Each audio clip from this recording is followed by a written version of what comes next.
Hello, everyone. How are you? My name is Penda James, and I just want to welcome you to the Resilience Project.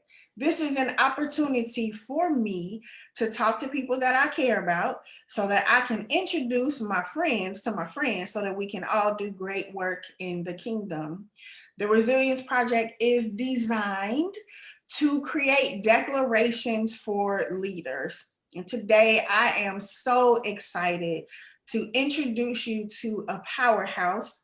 Her name is Ebonee Swilley, Esquire. She does not like when I do that, but it's okay. I'm going to do it anyway. I'm really supposed to be saying doctor. Am I supposed to be saying because you have a Juris Doctorate?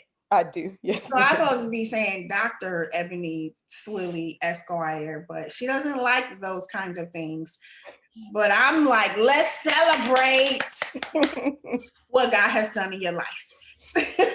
I was introduced to Ebonee through my goddaughter, and we've just been hanging tight ever since. She is an attorney and she does some awesome work for me and for so many other people. But today, our declaration that we are going to be discussing is I advocate and I collaborate. So, Ebonee, is there something that I didn't? Oh well, let me go back and add some more stuff.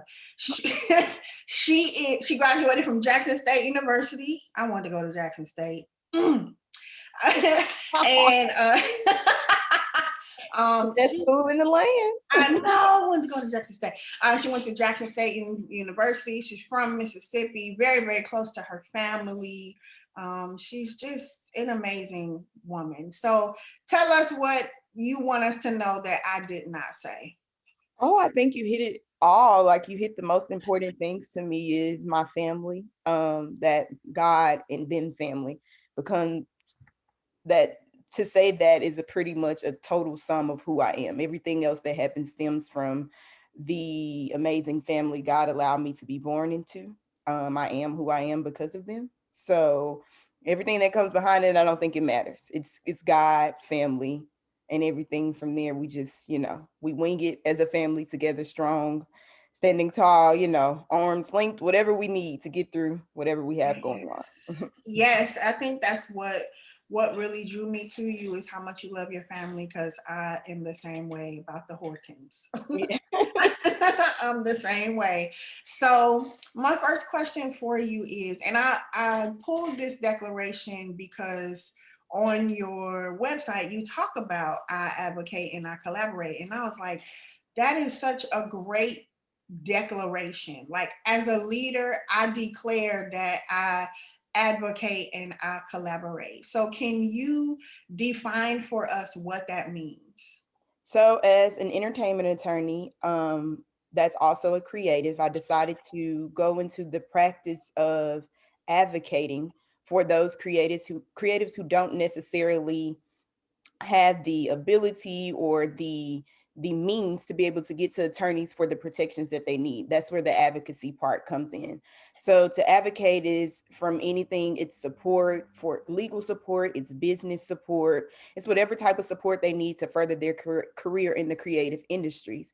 Just a little backstory, just a little bit. I kind of started off in this thinking that I was fully going to be in sports. But even when I was supposed to be in sports, it was still to be an advocate for those athletes, specifically the African American athletes that get faced with so much Yeah. going through collegiate athletics and then into the NFL.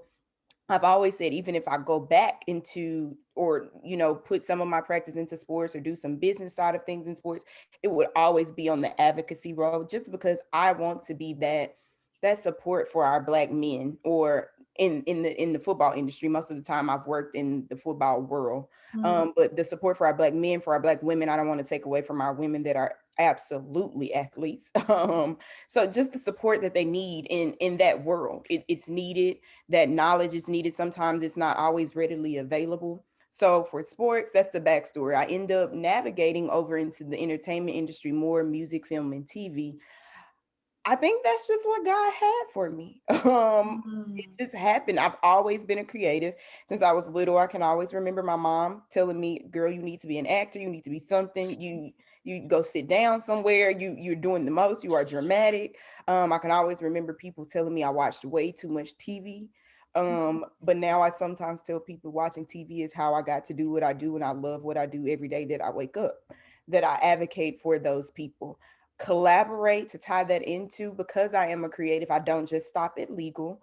There are many creative endeavors I have, and these relationships that I form in advocating for creatives. Down the road, I'm able to collaborate.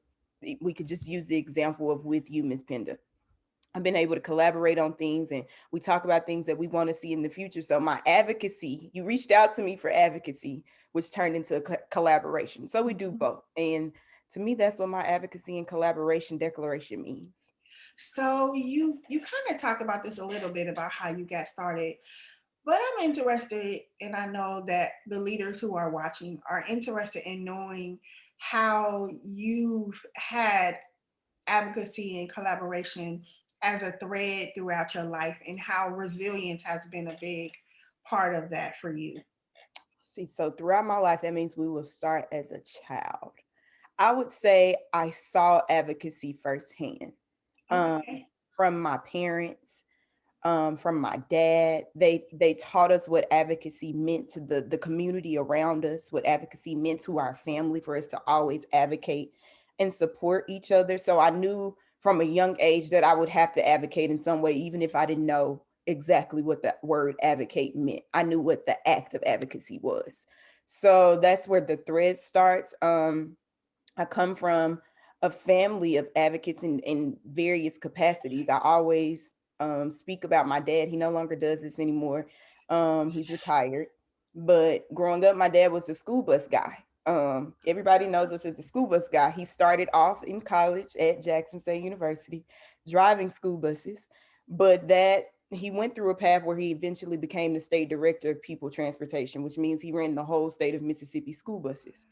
We became advocates for school bus and school bus safety. That became a really, really big deal to me. People used to always wonder why this 16-year-old girl cares about school bus safety. It's because I see it in my house. My daddy advocates, for school bus safety. You need to sit down on the bus. You can't cross the street at a certain point. Oh, why are those buses driving so fast? That car is not supposed to pass that stop sign. Wow. So that's where advocacy started. And I would say from my mom, we saw advocacy. She works in the healthcare industry. Okay. That advocacy at its best. That's what she's done literally my whole life, and she continues to do that. I saw advocacy from my grandparents, who had very humble beginnings, we would say, even if they didn't go into what we see now today as those big careers. Um, all of my grandparents, I don't want to misspeak. All of my grandparents worked in the service industry. They're all in janitorial services. But to be able to go with them all those years and see the relationships they formed, that they were, it was, to most people, it was this just them mopping the floor, or them sweeping, or them cleaning the toilets. That's what we mostly think of. But I saw the relationships they formed with those people around them, and how they became advocates for them to make sure things were done, and done correctly. They valued their positions, they valued those relationships, they valued their jobs. Most people think, they don't think much of it. We hear janitorial services. That's not a job people think about, but it was so much more. And advocacy was one of those things I saw through them. Advocacy I see it all the time. And then just to move into collaboration, my family we are the definition of, I think, collaborate. When my mom, I guess, if where this goes, when my mom finally sees this, when my family finally sees these, they're gonna laugh at what I say next. We grew up just a collaborating and supportive family. I Mhm. don't care what we had going on, what you were doing. And I can say me, my younger brother, we were in all kinds of things. One thing my dad used to always say, I would like, Daddy, I don't want to go to JR's football game today. That wasn't an option. Like, it was, you're going, you're supporting, we're collaborating. This is what we have to do. We had this running family joke where I was up really late one night. I think I was in like 8th or 9th grade. Had a big project due. Um, it was behind. We had been to basketball practice. I mean, I did basketball practice, cheerleading. I was in everything, ran track, choir. So it was always something. So by that time, I think mom and dad had missed playing, and our times had gotten, sideswiped. It was after 10:30, but homework still needed to be done. That project was due tomorrow. My mom was tired and she went to get into bed. I vividly remember my dad like going in there. It's bad that I remember the project was we had to create a game, and it was cars needed to be cut up, things needed to be painted. And my mom was like, I'm tired, I'm going to bed. My dad goes in there, he flips that light on, he takes her the scissors, and he was like, no, this is a collaboration. This is a family project. You need to finish. Like, so that's like one of my fondest memories of my family of that night. So it was late. And we as a family, we are a music driven family. There was music playing. There Wow. was cutting of cards. There was in that project. I went the next morning, turned it in. Pretty sure I got an A on that project. So I saw collaboration from many sides. And even to today, as 28-year-old Ebonee, we still collaborate. My brother is here in Atlanta, but my mom is in Mississippi and my dad is in Dallas. But any and absolutely everything I have going on, even just most recently in the past few months, I opened a store crazy during a pandemic. My mom, my dad, my grandparents, everybody was here to make sure that went off, without a fluke. Collaboration. I'm a 28-year-old woman now. They don't have to be here. Mhm. Anything I have going on, what we're doing, I can remember just another collaboration thing that comes to my mind, being in law school and I'm stressed. It's law school.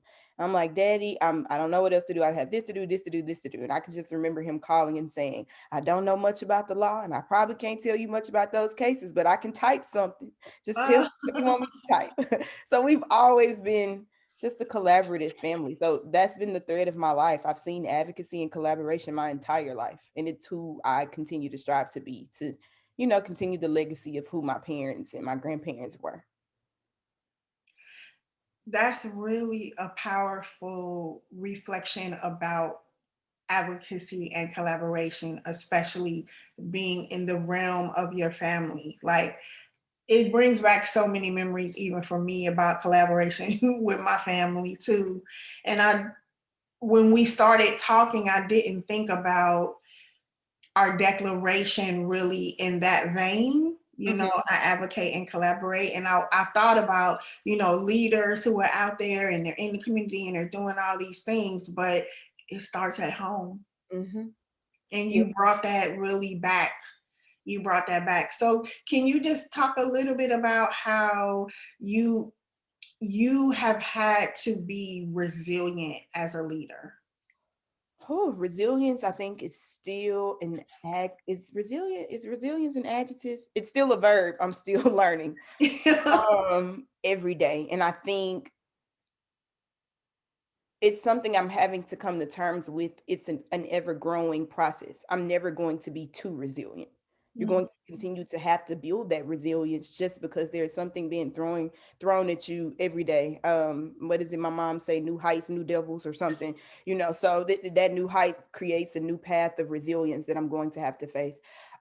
Resilience has been a thing for me. I think my entire life, through everything, no matter where I was in life. Even of course, I come from a great family. I don't have many crazy stories to say I had to be resilient from something stemming from my family. Yeah. But outside of those four walls of comfort and space that they created for us, we had to be resilient. Some of the resilience I didn't realize, I didn't pick up on that was there for me until years later. That resilience was there, just quick, just in the childhood thing. My dad and my mom wanted to give us a life that they didn't have. They moved us to a pretty, I wouldn't say affluent, but it was an upper scale neighborhood of Okay. Jackson, Mississippi. We were in the suburbs. The city's name is Madison. Okay. Um, Primarily white, as two little black kids. Back then, you didn't know. Me and my brother talk about this all the time now. We did not know some of the things we were seeing out of that house because we were just kids. We just knew to, get back up and try again. As we grew older, especially here lately with the climate of America, we sit back and we say, how did we make it through that? Why were we okay? Why did we not go and tell mom and dad what was going on? Even now, I can remember about 2 weeks ago, I was like, Daddy, and this happened. And do you know I never told you? Or he'll tell me about this one time, which I'm not going to speak on here. Something really we would say now big happened. And I didn't come home to tell about it. At the time, my best friend went and told her parents, and they called my parents. And I remember coming home, and my dad was like, "What happened at school today?" And I'm thinking, I didn't do anything to get in trouble. Like, what happened? Ended up being something really racially driven. Really? That had to be taken care of. But my resilience then that I didn't know I had, it was just, I don't know if it became a sense of normalcy to me because I had gotten used to it, or if it was resilient. So we'll compare the two. But I think I was resilient there. I was resilient through um, being in that neighborhood and then choosing to go to Jackson State University, which is a historically Black college that doesn't necessarily have the best connotation where I'm from, which is Mm-hmm. Madison. Being resilient and leaving that community to go to another community and still having to prove my Blackness at times. Um, I was resilient, I think, just to make it through college. That's not something that everyone does, you know, and not to say that college has to be the path, because it does not have to be the path. It's not the path for everyone. Even more so, I was resilient to make it through Jackson State and then decide to go on to law school. That's, I think, a resilient I always speak of. I questioned myself many times going in, going through, even when finishing. It was like, is this for me? Can I do this? It was tough. My parents, still back to advocacy and collaboration, they were the foundation to push me, because there were many times I wanted to quit. It's not an easy process. That was resilience. I found resilience in finishing law school to take the bar. Yeah. Um, Probably hands down the worst thing I've ever had to do. It's just, but that was resilience, you know, like on the backside of it, after you walk out of that door, I remember calling my brother and saying, if I don't pass, hey, I sent through 10 weeks of 12 hours of study. And I said through, 6 to 8 hour exam. That's resilience. Everyone can't do that and be proud of that. I passed, whoo, and then Yes. immediately after passing the bar, you face you want to go into an industry that is very small. The doors are closed in your face often. You have to be resilient with every no that comes. But Mhm. I've gotten to the point in my resilience and being thankful now of where I sit today, that all those no's were for a reason.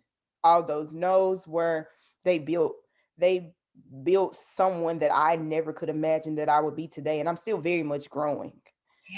But, Yes. so that's resilience for me. And just resilience in being a Black woman in America. Hmm. It's, so it's ever changing. Resilience will continue to be something I work on, and hope that I continue to improve it and grow it, where it serves me, serves my clients, serves my family, serves those people around me, that I hope to continue to just be a light and inspiration for. Hmm. What do you want people to know about advocacy and collaboration? Um, that it matters. Mhm. No matter what area you serve in, whatever you do, we can go back to my grandparents being janitorial staff, my mom being in the health industry, my dad being a school bus, we call him the school bus guru, transportation guru, me being an attorney, my brother he does something different every 3 months, but he always, he likes it. He's an advocate. It matters. Advocacy and collaboration matters, not even just in professionalism. Advocacy matters in just your familiar relationships, your Yeah. friendly and platonic relationships. Advocate for your friends. Collaborate with your friends. They all need it. You'll need advocacy for you at some point, and those people beside you will need advocacy for them. And it's a continuing chain and link that I think will continue to grow and link our community together, where we'll eventually have this front that's needed to overcome all that was thrown at us in the past. Mhm. Is there something that you want to say about advocacy and collaboration that I didn't ask you, or something you want leaders to know about it, like as a leader when it gets tough, and the people that they're advocating for don't want to have advocacy, is there a word of wisdom that you can share to a leader about your declaration, I advocate and collaborate? Share to leaders. I don't necessarily consider myself a leader, so You are a leader, stop it. um, I've always found myself trying to be relatable and transparent, and that I'm one of you. We are And the I same. just paused you in that moment. And Okay. I'm gonna say this on this camera for everybody who's watching, we have this conversation every time we talk about this. I just need you to know that you did not work as hard as you did. You just told the story about it. To be in law school, to pass the bar, and to walk in the shoes that you're walking in as an attorney, to not be honored for those sacrifices that you made. You can maintain your humility all you want to, but let me be your cheerleader. Okay. Yes, ma'am. Because you worked hard. You didn't just go to the dollar store and buy this. Like, you worked hard. You are a leader. You have your own firm. You just said you opened a store. So, ma'am, you are a leader. Yes, Now ma'am. speak to another leader like you who doesn't want to be called a leader, but who is a leader, and tell them how to be resilient, please. I would just say when it gets hard, remember why you started. That's good. Know that hard days come, bad days come. Oh, and that made me get like kind of teary eyed. It comes, but they pass. Today might not be a good day, tomorrow might not be a good day, but the next day may be. And you're reminded why you do those things, why some of those hard days are necessary to build you to be able for their next client or their next little girl that walks up and wants to talk to you, or their next little boy. You're advocating for them long before they need their advocate.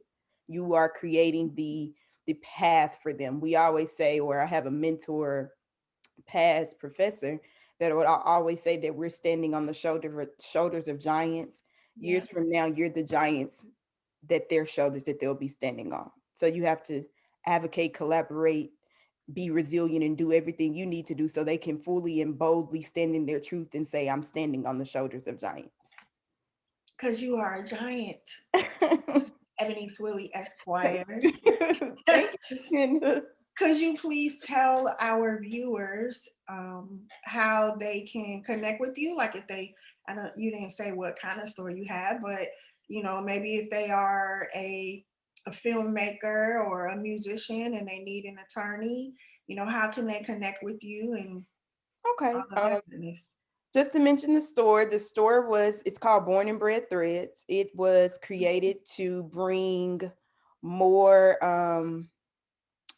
I wouldn't say hip, but just me and my dad traveled the world a lot, traveled the United States a lot, and would see all these different things for these different colleges as far as apparel and the offerings made to them. And it wasn't so much offered to the HBCUs in Mississippi. So we took on that task and collaborated to bring various products that we would see for all these other big colleges. In even HBCUs specifically, we think of the Morehouse, the Howard, the Spelman. We wanted to bring that to the Mississippi Valley, the Jackson State, the Wilberforces. Yeah, so that's what Born and Bred Threads is. We're still building on that. The pandemic, of course, it hasn't been an easy road, but we're still very much excited about where it's going. As far as me as an attorney, where you can find me, I'm an entertainment attorney and I work heavily in music, film, and TV. I don't do well with social media, so I wouldn't say you can find me there. I'm still learning. I know you say, oh, she's a millennial. I have a hard time with social media, but you can reach me by phone, 770-727-2737, and by email. My email is my first name dot last name at acuitylaw.net. And the website to the law firm is www.acuitylaw.net. Can you spell it? Because I know how to spell it, but they may not. Yeah. So my first name, I don't know if that's going to be on there. My first name is Ebonee. My last name is Swilley. So it's first name dot last name at acuitylaw.net. And the law firm is, go ahead, Ms. Ben, I'm sorry. I was just going to say, when you explained what acuity stands for, it's like precision. Sharpness of vision. Mm-hmm. That's exactly what you're doing for me. It's that for you. I see you, Ms. Penda. And the website is? It's www.acuity, ACUITY, law, LAW.net. Thank you, Miss Ebonee Swilley, Esquire. And Yes. to all of you who have been watching us today, this is a battle that Ebonee and I go through all the time. But I promise you, because I worked in education, because my husband has his doctorate, because my friends have their doctorates, my daddy wanted me to get mine and I didn't have the chance to get it. Everybody who worked hard, I'm going to acknowledge it. So we acknowledge all of you who are leaders, whether you are a mom, a choir director, an attorney, a CEO, you are a leader and we want you to be resilient. So thank you for joining us Thank for you. the Resilience Project today. We love you so, so much and we hope to see you soon. Love you too. Thank you for everything you've done thus far for me. I love you. Hope our relationship continues to grow. Indeed, it will.